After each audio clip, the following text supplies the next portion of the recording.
நீங்கள் ஒரு பிரைட்ஸ்மெய்டாக இருந்தால் கண்டிப்பாக இந்த ரீலை சேவ் பண்ணி வச்சுக்கோங்க. மேரேஜ்க்கெல்லாம் ஒரு சூப்பரான அவுட்ஃபிட்டு, ரொம்ப சூப்பராக டர்ன் அவுட் ஆயிருந்துச்சு. இந்த கிளைண்ட் பார்த்தீங்கன்னா டேரெக்டாக நம்ம ஒரு பேஜ்லேருந்து சாரீ வந்து நம்மளுக்கே ஆர்டர் போட்டு விட்டுட்டாங்க. இவங்க பார்த்தீங்கன்னா நிறைய இவங்களுக்கு நான் கஸ்டமைஸ் பண்ணியிருக்கேன். எவ்வளோன்ட்டு வந்து கால்குலேட்டே பண்ண முடியாது, அவ்வளோ பண்ணியிருக்கேன். இந்த சாரீ பார்த்தீங்கன்னா வந்துட்டு ரொம்ப சாஃப்டாக இருந்துச்சு.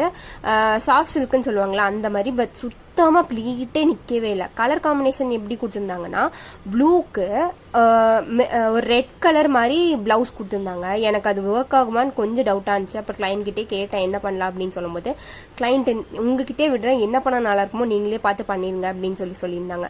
சரி ஓகே, நம்ம வந்துட்டு மெஜந்தா வந்து பார்டரில் கொடுத்துருக்காங்க. ஸோ அந்த மெஜந்தா கலர் வந்து ஷால் எடுத்துட்டு சாரியில் உள்ள 1 மீட்டர் வந்து பிளெயின் ஃபேப்ரிக் கொடுத்துருந்தாங்க. அதைவே சேம் கலரில் போயிடலாம் அப்படின்னு சொல்லிட்டு நான் சேம் கலர்லேயே போயிட்டேன். அண்ட் ஃபுல் அண்ட் ஃபுல் ஆரி போட்டு ரொம்ப சூப்பராக டர்ன் அவுட் ஆயிடுச்சு. கிளைண்டோட ரெஃபரன்ஸ் பிக் கொடுத்தாங்க, அதே மாதிரி நம்ம வந்து ஆரி போட்டாச்சு. அண்ட் வந்து கீழே ஹேங்கிங்ஸுமே வந்துட்டு கொடுத்துருந்தோம், ஸ்லீவ்ஸுமே இந்த ஹேங்கிங்ஸ் கொடுத்துருந்தோம். அண்ட் ஷால் பார்த்தீங்கன்னா வந்து மெஜந்தா கான்ட்ராஸ்ட் கலர் எடுத்து சாரி உள்ள பார்டரை வந்து ஃபுல் அண்ட் ஃபுல் நான் வந்து 4 சைடுக்கும் பார்டர் வச்சுட்டேன். அண்ட் கிளைண்ட் போட்டு பிக் அனுப்பிச்சிருக்காங்க. உங்களுக்கு இந்த மாதிரி கஸ்டமைஸ் பண்ண மறக்காம DM பண்ண. பாய், தேங்க்யூ.